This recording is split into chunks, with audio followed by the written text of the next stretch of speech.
Hello, everybody. Happy November. I am recording this November overview on the 2nd of November, 2025. And if you didn't get the chance to read or to watch the Astrology Weekly Overview, it's worth noting that the first week of this month is very much in sync with the vibes that we're going to be feeling throughout the month of November.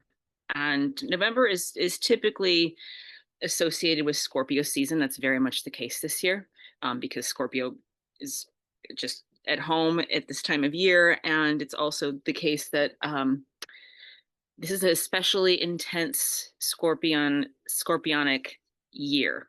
And that's got some astrology to support it and some numerology. And before I get into that, I want to let you know that I'm going to do something special at the end of this video. If you stick around at the end, I'm going to do astrology, numerology, and then I'm also going to do a tarot reading for us for this month to kind of give us a sense of what's in the scorpionic waters, so to speak.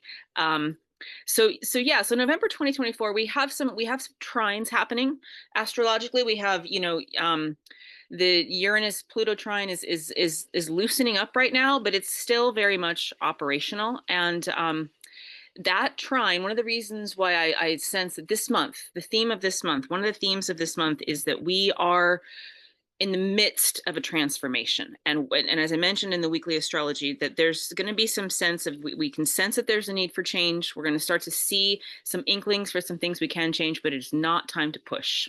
And I'll get to why it's not time to push, because there's a lot of, Uranus is super duper active this month, which means we're going to have a lot of fits and starts of massive transformations and massive changes, and it's not timed to think that the truth is set in stone and we're going to push this one point, because we're going to be in this cartwheel of transformation this month. And so one of the themes about that is for us to go within for what is true, and to not push, and to realize that there's a larger picture afoot. And because Uranus this and Pluto have been in communication, they're going to continue to be in communication, harmonious communication about the transformation that we're going through collectively, and about our role individually as being the broadcasters of the change that we speak. We are the high technology that's going to create this massive, beautiful transformation,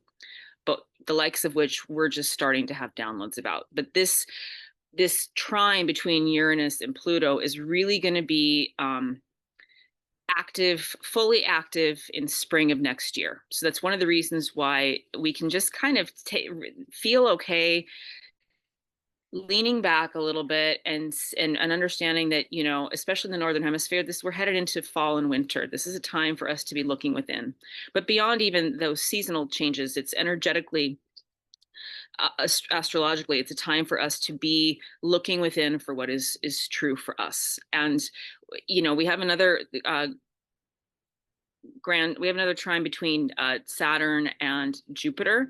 It's very close to exact all month, and that's going to bring some flows of energy for how we might be able to be the change and create the expansion. But it's going to be important all month long, especially during this first week, but all month long, that we be present in the moment.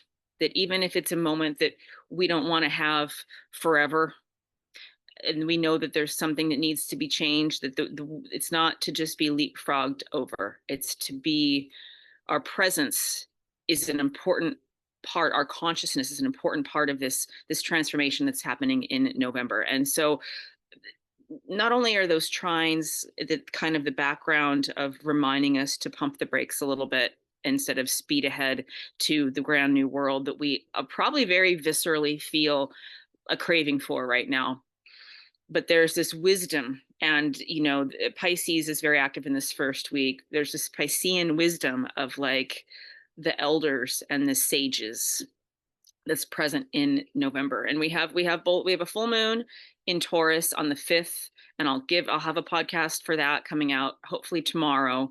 And that full moon is Taurus is an earth-based energy. Taurus is a creature comfort and a sign. And so the positive part is we're going to be able to look around at what is already present. The challenge for Taurus is sometimes Taurus wants to have things be even better. And if there's things in our world that are making our lived day-to-day experience uncomfortable, Taurus is going to point those out. But the beauty of our consciousness is we get to choose. We get to choose whether what we look at during this month makes our skin crawl, or whether we can just make a choice to look at all the beauty that is present, to vibrate towards, to pick our consciousness instead of focusing on this thing that might be challenging for us. Look over there and find that beautiful hummingbird, find that little kid, learning how to ride his bike. There's so much in our world that's beautiful. I'm not saying that we need to ignore, but I'm saying that we need to, we're well heated this month in Scorpio. Scorpio, the sign of transformation. Scorpio is ruled by Pluto. And this transformation we're going through is very much about Pluto and Aquarius. Pluto is the most subtle of all the planetary energies, and it's leading the charge. It's already fully in Aquarius, leading the charge towards collective community empowerment. And Scorpio wants to show us what's beneath the surface. It has an intensity about it. It has this comfort with death and rebirth, very much Plutonian. And so this transformation that we're going through towards the end of the rest of the end of this year, 2025 is a year of the water snake. So it means that our emotions are going to be activated, and it means that we're going to be getting good at shedding our skin. 2026 is a fire horse, very different energy. And we're going to be seeing some, as I was mentioning, some opportunities to really have things come into physical manifestation next year. But this is the time of cleaning out. And since we have the full moon right at the start of this month, that means that the bulk of the middle of the month is going to be that waning period of the lunar cycle. That waning period is housekeeping time, house cleaning time, what works and what needs to go. So there's this internal sense that's happening this month. And it's worth noting that numerologically, 11 itself is a portal. November is the 11th month. The 2 ones are seen as a portal for us to be able to have access to higher aspects of consciousness, to larger ways of looking at things. And also, it's not just an 11 month, it's 11 plus 20, 45. When you add all those together, that's an 11 year.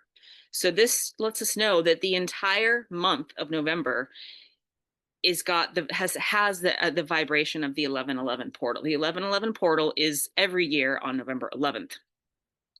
This particular year, 2025, we have the 1111 portal all month long. So that means that we're in this time where anything is possible. And what is a portal? A portal is something that lifts us up and out of linear space and time.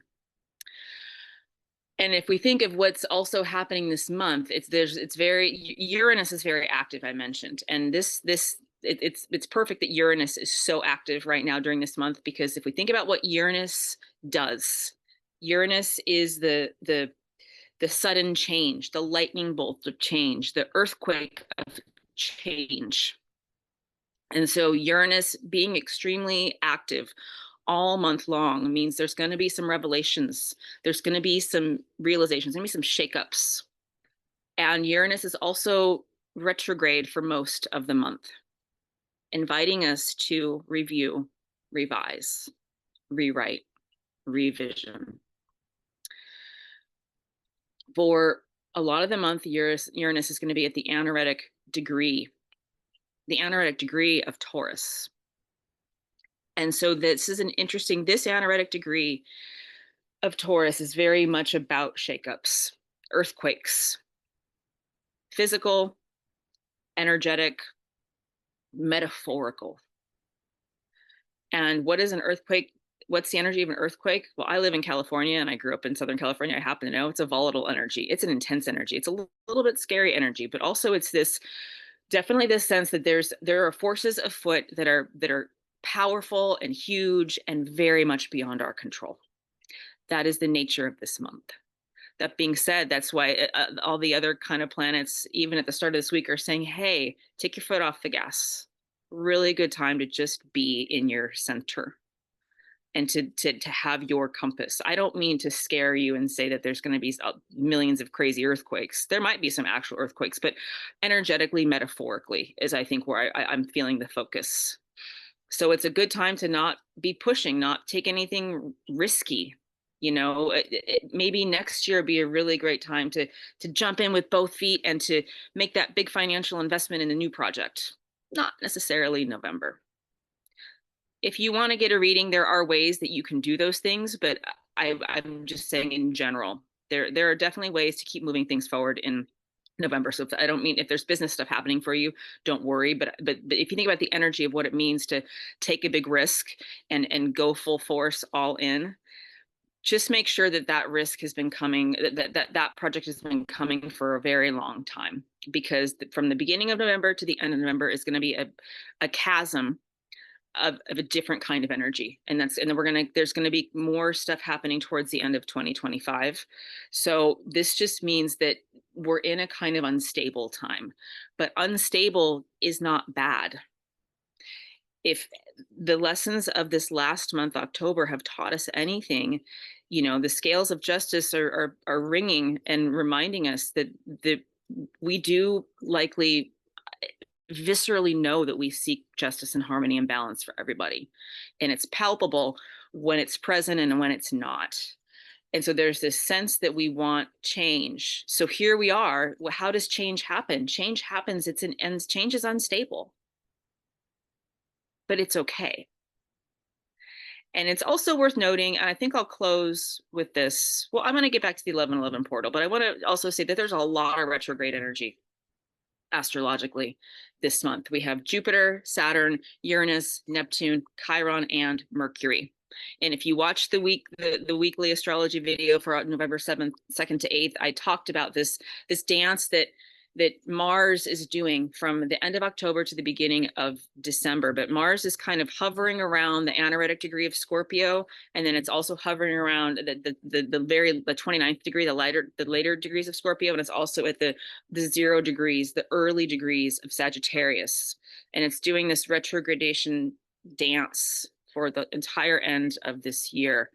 And that's really going to have some impacts on our physical world, because Mars is a personal planet, right? And Mars is going to be at the shadow end of Scorpio, reminding us that sometimes the illusion and delusion is there to light us up and to activate us. And at the beginning degrees of Sagittarius, reminding us that we are star stuff and that we are so powerful and we are so much more than simply physical humans in a physical body and a physical planet. So this month is a time for us to care for ourselves, to not force things, to be energetically very aware. And with that, I want to, I have my favorite tarot deck is called the Syrian Starseed Tarot. And I pulled 3 cards for us to kind of just a quick past, present, future pull for the month of November, and I'm going to share them with you. And I think they're pretty spot on. So the first card is the Seeker of Chalices, and this is letting us know that where we've been and likely where we are at the beginning of this month is going through some kind of a rebirth with our experience of our selves as energetic and emotional beings. The Seeker card is a learning card, is a beginning card. So this Seeker card is saying you're just getting started. You're just getting started. Be willing to play in these waters of remembering how powerful you are and how much you can glean from your own energetic being about what you know to be true in the world.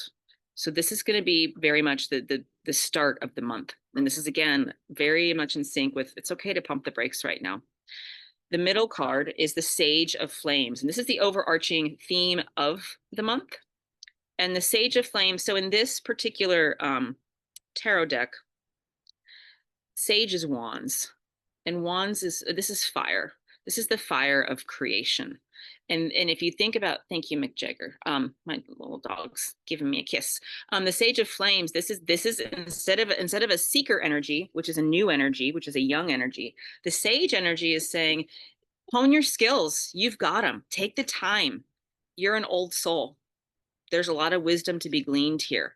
And also, flames are by definition transformation. Transformation, it's not just Phoenix rising from the ashes. It's the violet flame of transformation. We're going through something that is by definition transformational. So Sage of Flames is saying, get comfortable here. You know this territory. You can do this. And then the final card from the Syrian Starseed Tarot, which is I love the Starseed Tarot because it's also, I'm getting this week that we're being activated by higher consciousness that is above and beyond this world, and remembering that we are star stuff. So Two of Flames is also reminding us that there's more than one way to do a lot of things. Gemini energy, kind of, right? But if you look at, there's a woman's face, but it's like goddess primordial energy, because she's behind, above, and around the earth itself. And so part of this future message is there's future downloads for us, that the world isn't as polarized as we think it is, and it's not just about being right and wrong. So with that, I wish you a thank you, Jagos. I wish you a wonderful November. Quick plug, I'm doing a 4-week free gathering and challenge. It starts in the middle of November and it goes to the middle of December. And I'm going to be teaching and exploring herbalism, getting you all geared up for a winter apothecary that you can feel empowered in your own home to heal yourself and those you love. I'm also going to be offering some energy clearing techniques for us to manage and shine brightly in this world that we live in. And I'm also going to be focusing on the astrology, as I love to do in those gatherings. So make sure you're on my email list. It's going to be a free gathering. And have a wonderful November. Bright blessings, guys. Thanks for joining me. I'll talk to you soon.